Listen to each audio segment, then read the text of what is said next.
So certainly our learning goals today are very much focusing on the hope that you will have an opportunity to experience number talks and kind of dig into a little bit more of the why, what, and the how. And again, very, very important that perhaps before you depart, that you're able to kind of determine perhaps what your next move is based on some learning from this evening, and where's the possibilities, perhaps even tomorrow, in your classroom to meet the needs of some, if not all of your students. Again, kind of hit on a few of those points a bit, like the why. Like, why are number talks important to incorporate into your math program? I mentioned it's a vehicle, it's a way of really kind of unpacking for kids how numbers behave. And it is and can be used as a gateway to other mathematical thinking. There's certainly different counting, quantity concepts that absolutely can come out throughout a number talk, and certainly really important that it's our hope for students to obtain and develop their skills in accuracy, in efficiency, as well as flexibility. This again could very well, many of you in the space. Again, the clear definition of a number talk is that it's purposely crafted. It does focus on eliciting specific strategies. And I'm just going to put it out there that I've had numerous conversations with educators describing perhaps their number talk to me. And I would say something like, for example, again, fantastic resources like would you rather, or other types of, I'm going to show students a visual, and what do you notice, what do you wonder? Again, I've had some real dialogue with people about, is that a number talk, or is that a math talk, or is that a thinking routine? So just trying to really hit on this clear definition of what a number talk is. And again, I'm sure that some of you have had those conversations at your own respective school sites. Like, defining a number talk can be very different than a math talk. It can be very different than, sorry, it escapes me, the four squares. Which one doesn't belong? Sorry, right? Like, again, these are great thinking routines. I would wonder if I would define it as a number talk. What does it look like? So when we think about different ways of presenting a number talk, the dots, for example, 10 frame, rec and rec. And again, this would be an area of huge growth for me, would be using a rec and rec and using it for a number talk. Hence the reason why I'm not modeling one tonight. Perhaps in our next time together, that's a goal for me, is to kind of further build my understanding of using a rec and rec in regards to a number talk. And of course the numeric, where we have the addition, subtraction, multiplication, and division, and those are in no specific order whatsoever.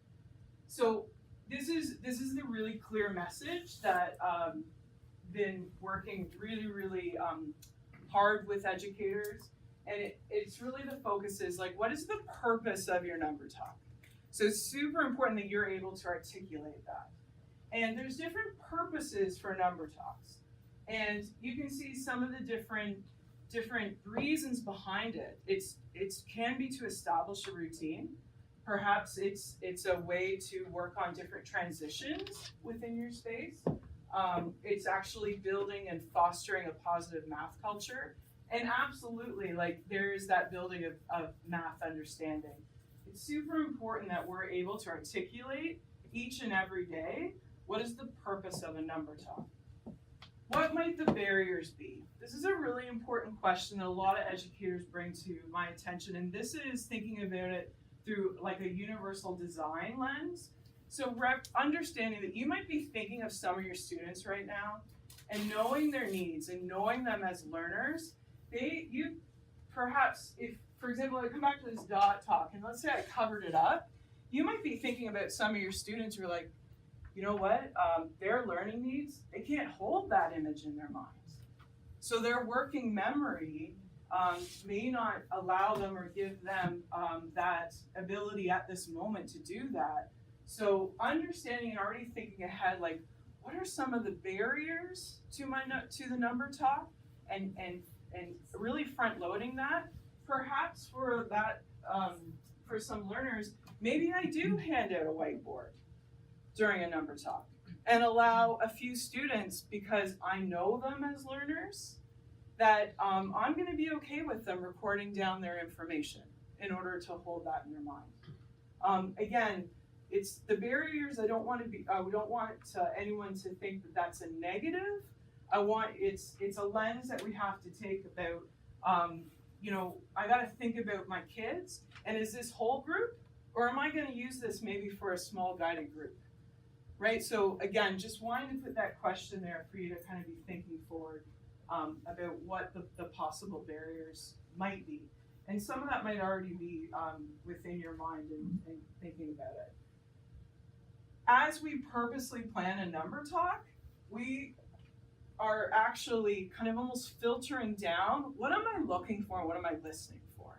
So if my goal there was for you to come and practice the routine and show me silent signals, and again, I'll make an inference, the majority of you were engaged with that, I knew what I was looking for and listening for, and I feel good about that.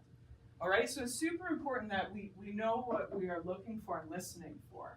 And the power of anticipation, this one single move, I believe has changed a great deal of fellow Limestone colleagues' thinking in regards to number talk.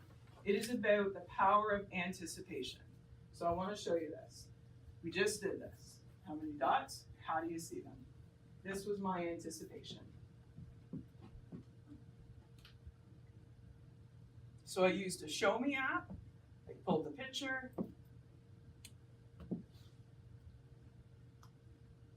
Symmetry came out.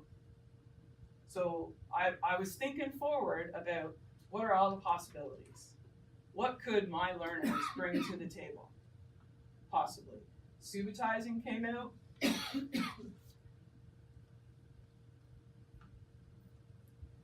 So again, that anticipation, respectfully understanding that whether it's done on a sheet of paper, as long as I'm recording it in some way, I did use technology, that was 5 minutes maximum for me to jot down my thinking about what learners could bring to the table.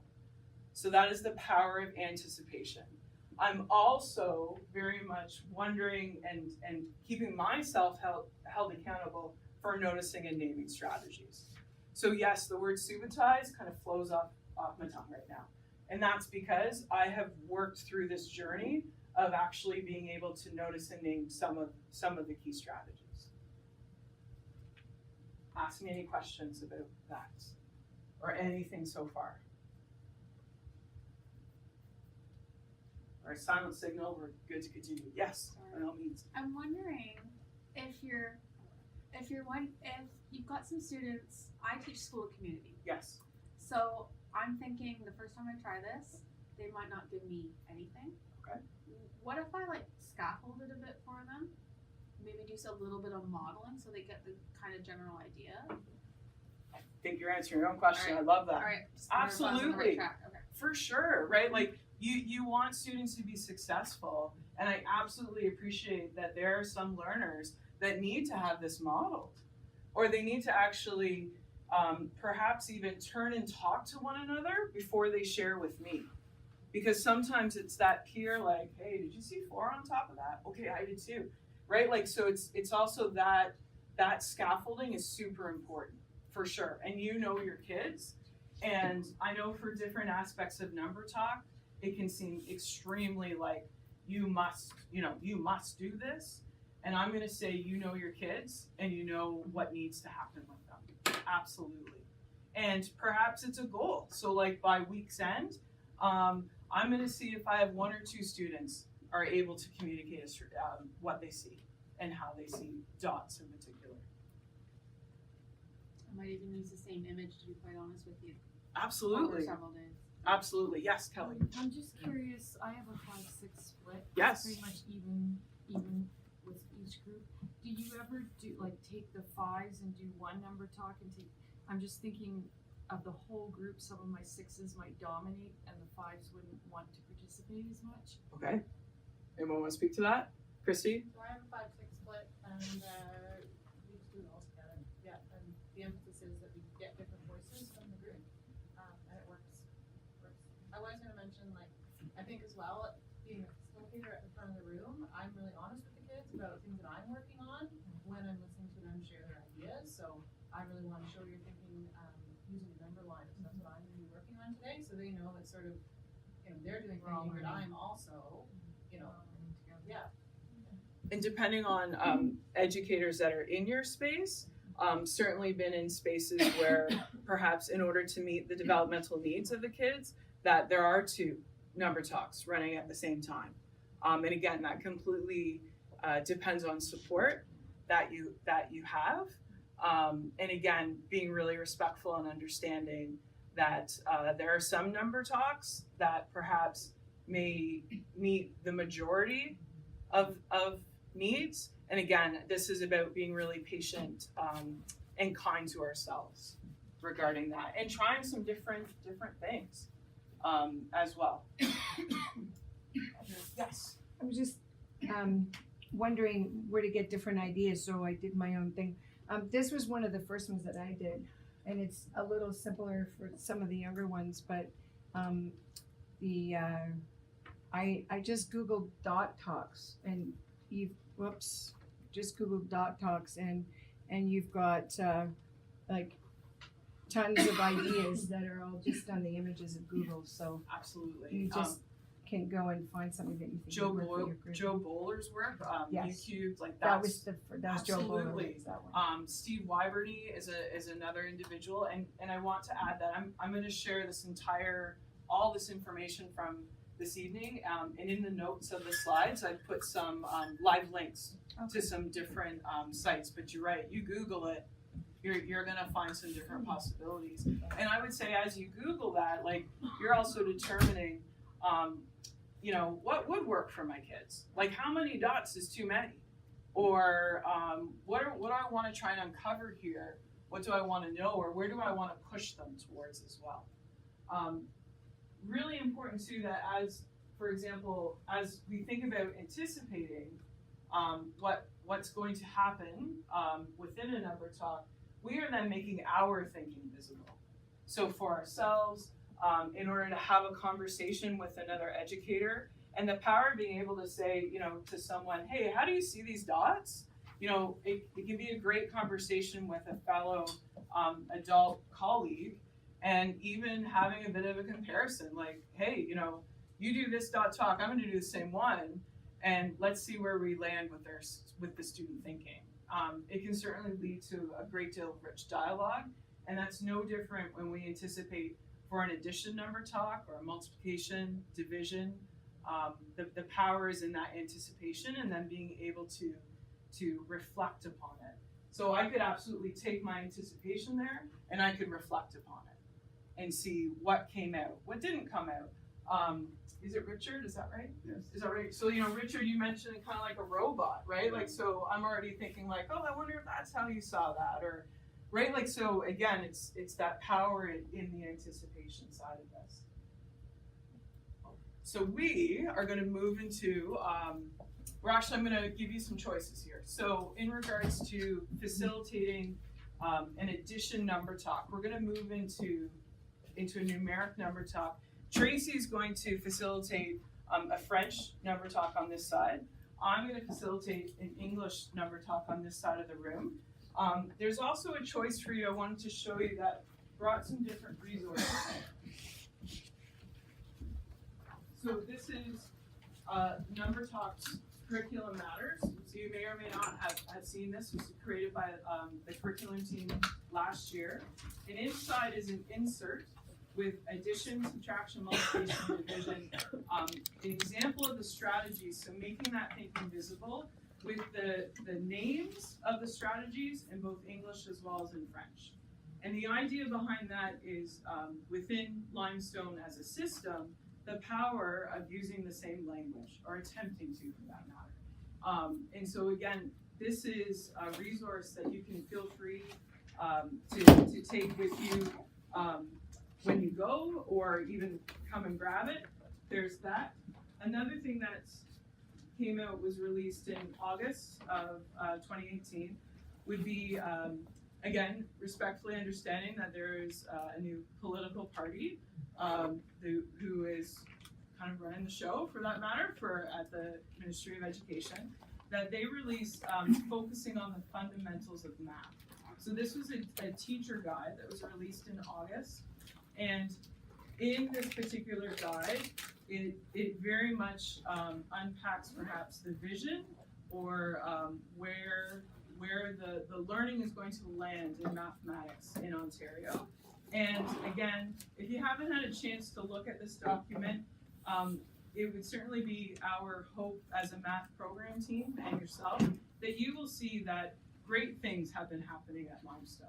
So really, this is about staying the course, that anything in this document that you may read or reflect upon, again, the hope would be that you would see that the work in the vision of a balanced math program, our work within Number Talks, it's right there. As well, in this particular document, there's continuums from grades 1, 2, and 3, 4, 5, and 6, and 7, 8. And what you will find in here are different components of the number sense and patterning and algebra curriculum. It is not all the expectations. It's really important that we mention that. And they have listed them as in different categories. And so those categories: working with numbers, mastering math facts, developing mental math skills. A lot of this specific expectations that have been pulled out, they can absolutely emerge within a number talk.